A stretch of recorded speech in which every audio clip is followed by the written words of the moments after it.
Bapak Ibu Saudara, selamat sore, selamat malam. Hari ini Selasa 13 Desember 2022. Mari kita persiapkan hati kita untuk kita masuk dalam acara pesan gembala. Kita akan belajar bagian kebenaran firman Tuhan. Mari kita awali di dalam doa. Segala puji, hormat, syukur kami naikkan kehadirat-Mu ya Bapa yang kami sembah dalam nama Tuhan Yesus Kristus. Kami bersyukur atas penyertaan dan pemeliharaan-Mu sepanjang hari. Dan tiba saatnya kami akan belajar sebagian kebenaran firman-Mu. Urapi hamba-Mu, taruh perkataan Tuhan-Mu di bibir hamba-Mu. Biarlah sore hari ini menjadi sore yang penuh berkat bagi setiap kami. Dalam nama Tuhan Yesus Kristus kami berdoa dan mengucap syukur. Haleluya. Amin. Bapak Ibu selain kasih Tuhan, Allah kita, Tuhan yang kita sembah, bukanlah Allah yang tidak mendengar atau memperhatikan segala keluhan atau segala kerinduan kita, ya segala permohonan kita. Pasti tidak luput, ya tidak luput dari pengamatannya. Dia sangat mendengar, dia sangat mengerti, ya itu tidak usah diragukan.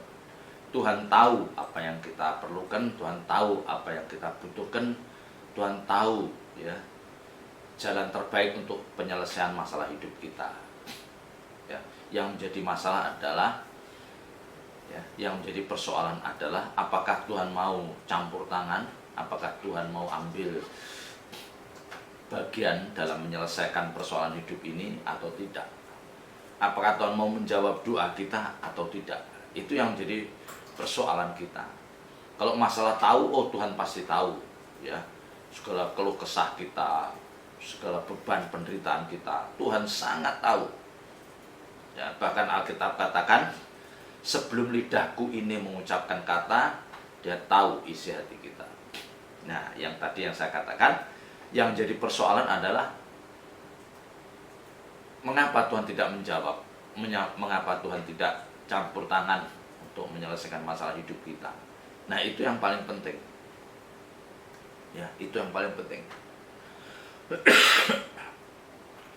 Bapak Ibu Saudara bisa membayangkan, ya, kita bisa membayangkan kalau misalnya setiap permintaan, permohonan, doa orang percaya dikabulkan, dijawab Tuhan, sementara Tuhan tidak menemukan kesucian hidup dari orang tersebut, Tuhan tidak menemukan bahwa orang tersebut memiliki spirit atau gairah, ya, untuk ambil bagian dalam proyek besar Allah, yaitu keselamatan bagi jiwa-jiwa. Apa mungkin doa itu dijawab? Ya. Kalau setiap doa dan permohonan kita dijawab, tapi Tuhan tidak memperhatikan keadaan atau kondisi kita, itu malah membuat kita rusak nanti. Ya. Kita bisa menggampangkan. Kita bisa menggampangkan. Ya. Toh saya hidup begini aja, doa saya dijawab. Ya, saya dengan ibadah dengan seenaknya, seingatnya dia berdoa, dia ibadah, itu pun doanya dijawab. Ya, ini tidak mungkin. Ya. Tuhan tidak akan menjawab doa orang-orang seperti itu. Ya. Maka kadang-kadang saya juga mempertanyakan kalau ada orang katanya berdoa tetapi hidupnya berantakan, ya, hidupnya jauh dari kebenaran yang diinginkan Tuhan, tapi mereka merasa doanya dijawab. Ya, ini tanda tanya besar. Ya. Kalau itu untuk perkara-perkara jasmani, untuk perkara-perkara yang jasmani, kuasa kegelapan pun bisa menjawab. Ya, kalau itu masalah-masalah jasmani, bisa mengabulkan permintaan permohonan orang-orang seperti ini. Ya. Maka tapi kalau itu sifatnya untuk perubahan karakter kita, sifatnya untuk memperbarui manusia batinnya kita, rasanya Tuhan yang bisa menjawab. Ya. Kita akan belajar Bapak Ibu Saudara dari kitab Perjanjian Lama yang tertulis di dalam kitab Tawarikh. 2 Tawarikh pasal 7. 2 Tawarik pasal 7 mulai ayat yang 11. Ya. Demikianlah Salomo menyelesaikan rumah Tuhan dan istana raja, dan berhasil melaksanakan dalam rumah Tuhan dan dalam istananya segala sesuatu yang timbul dalam hatinya. Kemudian Tuhan menampakkan diri kepada Salomo pada malam hari dan berfirman kepadanya, telah kudengar doamu dan telah kupilih tempat ini bagiku sebagai rumah persembahan. Bila mana aku menutup langit sehingga tidak ada hujan, dan bila mana aku menyuruh belalang memakan habis hasil bumi, dan bila mana aku melepaskan penyakit sampar di antara umatku, ya, dan umatku yang atasnya namaku disebut merendahkan diri, berdoa dan mencari wajahku, lalu berbalik dari jalan-jalannya yang jahat, maka aku akan mendengar dari surga dan mengampuni dosa mereka serta memulihkan negeri mereka. Ya, ini kan berbicara tentang umatku. Ya, ini jadi berbicara tentang sekelompok orang. Kalau dikatakan umatku yang atasnya namaku disebut, ya itu memang ini doa Salomo. Ya, dan ini penampakan Tuhan kali yang kedua pada Salomo, ya, atas doa yang dinaikkan. Ya, dikatakan di sana bahwa Salomo berhasil menyelesaikan rumah Tuhan dan istana raja. Ya, dan ini memang yang sudah dinubuatkan. Ya, Tuhan Daud dulu ingin merindukan bisa membangun rumah Allah, tapi Tuhan katakan yang bangun bukan kamu tetapi nanti anakmu Salomo. Ya, dan sini digenapi. Ya.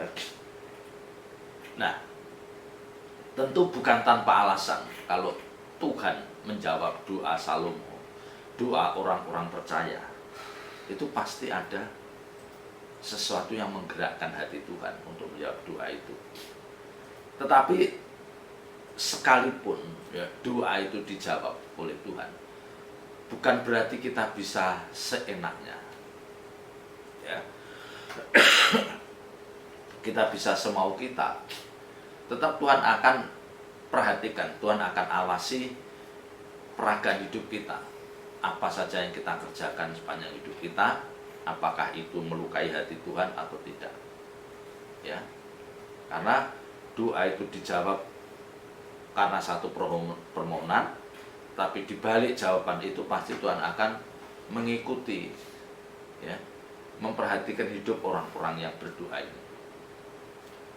Kalau kita lihat di dalam kitab Yesaya pasal 59, ya 59 ayat 1 dan 2 dikatakan, sesungguhnya tangan Tuhan tidak kurang panjang untuk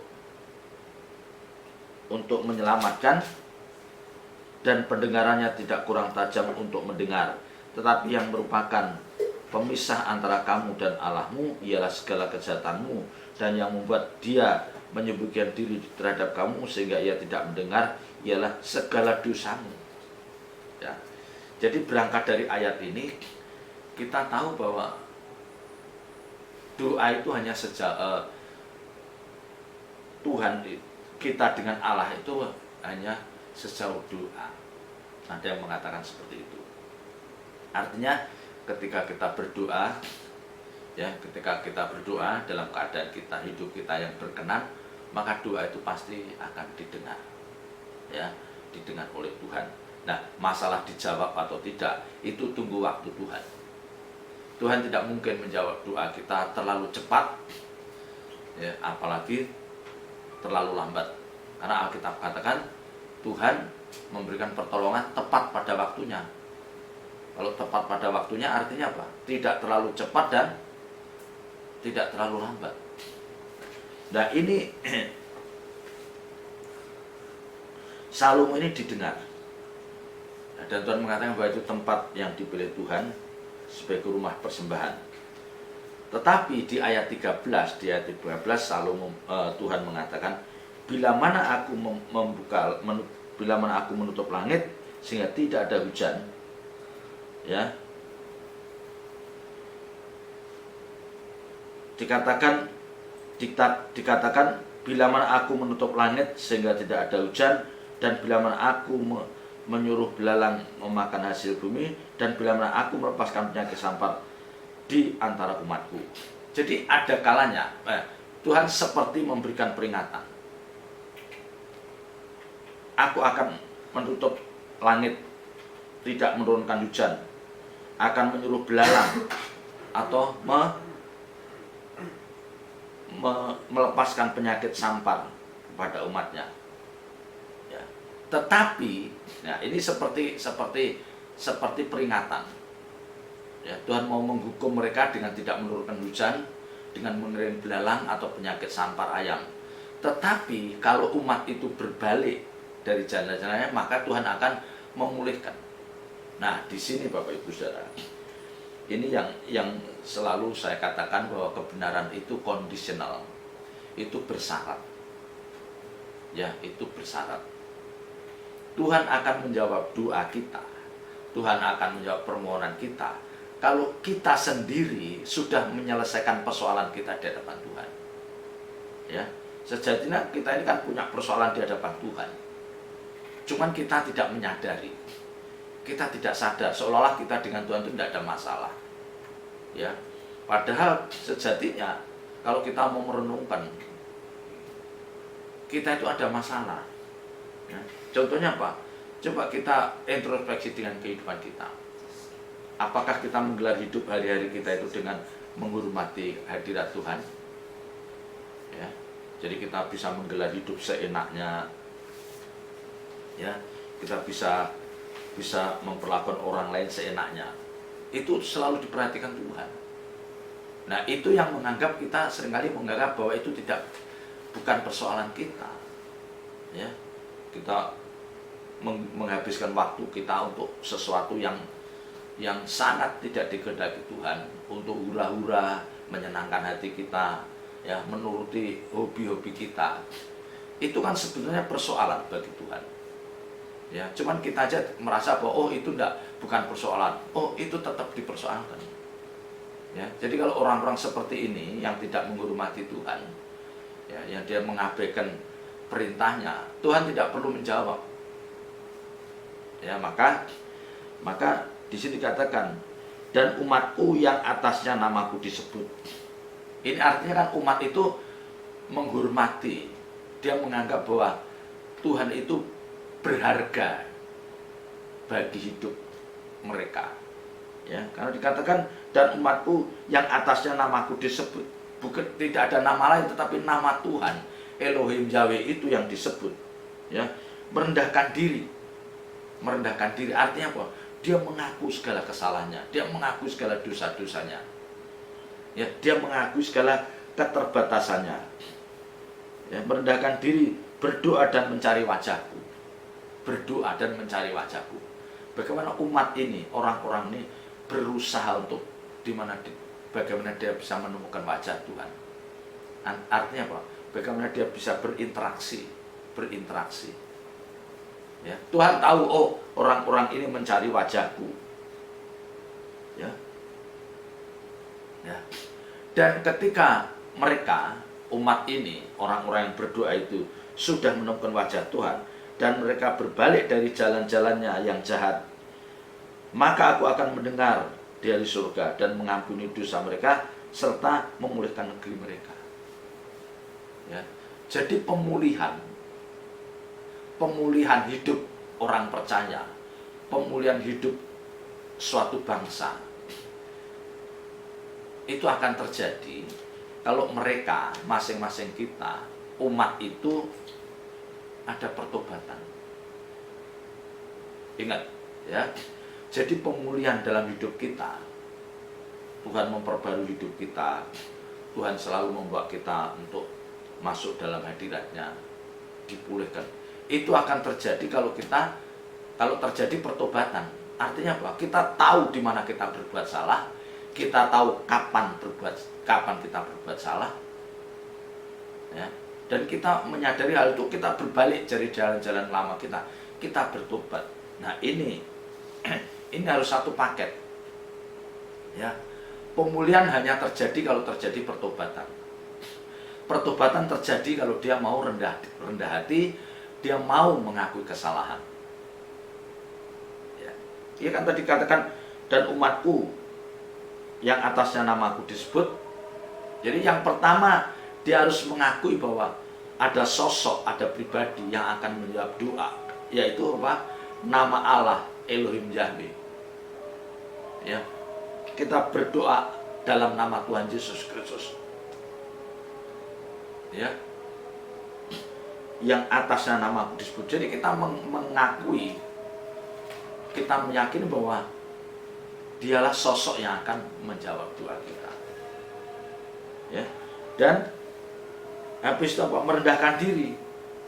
Ya, jadi yang pertama dia berseru, memanggil nama Tuhan, menghadirkan Tuhan dalam doa itu. Yang kedua dia harus merendahkan diri. Ya, merendahkan diri artinya apa? Dia mengakui segala kesalahannya. Dia tahu apa kesalahan yang telah diperbuat. Dia tahu gitu. Dan setelah itu dia mencari wajah, menemukan sampai dia merasakan interaksi dengan Tuhan. Yang akhirnya diikuti dengan apa? Dia berbalik, ya, berbalik dari jalan-jalannya yang jahat. Nah, inilah pemulihan yang lengkap, pemulihan yang ideal, pemulihan yang memang dikehendaki oleh Allah Bapa. Ya. Jangan Bapak Ibu Saudara berdoa, pulihkan aku Tuhan, tolong aku Tuhan. Tetapi kita melewati step-step itu.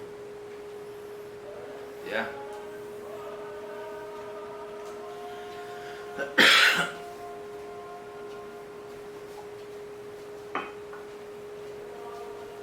Kita melewati step-step itu. Seolah-olah Tuhan akan dengan mudah menjawab doa kita, dengan mudah menjawab permohonan kita. Itu salah Bapak Ibu Saudara. Salah. Jadi kalau kita benar-benar ingin mengadakan pemulihan, benar-benar hidup kita dipulihkan, kita harus menghadirkan Tuhan. Kita menyebut nama Tuhan. Ya. Dan kita mau merendahkan diri. Kita berusaha untuk menemukan wajah Tuhan. Mungkin tidak dalam sekali kita bisa menemukan wajahnya. Ya, tidak dalam sekali doa langsung kita bisa menemukan wajah Tuhan. Dalam sekali, dua kali, tiga kali berdoa kita bisa interaksi, bisa connect dengan Tuhan. Mungkin tidak, mungkin perlu berapa kali. Ya. Tetapi marilah kita lakukan ini dengan ketulusan kita, dengan penuh percaya. Ya, jadi tidak gampang. Ya, mencari dan menemukan wajah Tuhan itu tidak gampang. Ya, dan yang lebih sulit adalah berbalik dari jalan-jalannya yang jahat itu. Itu sulit. Kalau perbuatan jahat itu sudah merupakan irama hidup, nah ini nggak gampang. Ya, kalau perbuatan jahat itu merupakan irama hidup orang itu tidak gampang. Ya, kan ada mulutnya kasar, ya, segala rasa iri hatinya kuat, dan itu sudah seperti irama hidup. Nah, ini yang tidak mudah. Dia harus mengikis karakter-karakter buruk yang ada dalam dirinya itu dengan sangat kuat. Nah, ini yang sekali lagi yang tidak mudah. Bapak Ibu Saudara harus mampu, harus berhasil. Ya, jangan kita merindukan pertolongan Tuhan, pemulihan Tuhan, tapi kita tidak mau, ya, meninggalkan kebiasaan-kebiasaan buruk kita. Mudah ngambek lah, ya, omongannya selalu kasar lah. Itu harus dijauhkan dulu. Tidak mudah itu. Ya, jadi ini akan dipersoalkan Tuhan. Baru doa Tuhan akan didengarkan, baru Tuhan akan mengampuni dosa serta memulihkan keadaan kita. Ya, ini yang harus Bapak Ibu Saudara sadari. Ini yang harus menjadi sadar. Ya. Rata-rata kita itu meremehkan, menganggap mudah. Soal pemulihan itu menganggap mudah. Ya. Soal pertolongan Tuhan itu menggampangkan. Itu salah. Ya, itu salah. Tuhan tidak mungkin melakukan sesuatu yang itu akan membuat umatnya, membuat orang percaya itu makin buruk keadaannya. Ya, kalau keadaannya rohaninya buruk, karakternya buruk terus ditolong, karena dia justru akan menjadi orang yang sombong, orang yang meremehkan, merendahkan Tuhan. Dan makanya saya katakan itu tidak mungkin dilakukan oleh Tuhan. Ya, jadi sekali lagi bagi Bapak Ibu Saudara dan saya yang selalu merindukan pertolongan Tuhan, ya, merindukan adanya pemulihan dalam hidup kita, dalam keluarga kita, dalam keluarga besar kita harus ingat itu. Ya, kita memanggil nama Tuhan. Kita mau merendahkan diri, kita mau terus introspeksi. Ya, di mana letak salah saya Tuhan? Kita harus mau terus introspeksi, mempersoalkan, memperkarakan ketidakberkenanan kita di hadapan Tuhan. Apa-apa yang kira-kira membuat saya ini tidak berkenan di hadapan Tuhan. Itu kita harus tahu. Harus tahu. Ya. Setelah itu baru kita mencari, ya, kita menaikkan doa dan mencari wajah Tuhan sampai kita menemukan. Dan setelahnya kita berbalik dari jalan-jalan kita yang jahat, dari kebiasaan buruk kita yang tidak berkenan. Ini tidak mudah, tetapi harus kita lakukan sepanjang hari, sepanjang hidup kita. Ya, selamat berjuang. Tuhan Yesus memberkati. Bapa di surga, meterahkan firman dalam setiap hati kami dan ajar kami melakukannya. Roh Kudus, tolong kami, berikan kami kemampuan dan kesanggupan untuk bisa melakukan kebenaran ini. Dalam nama Tuhan Yesus Kristus kami berdoa dan mengucap syukur. Haleluya.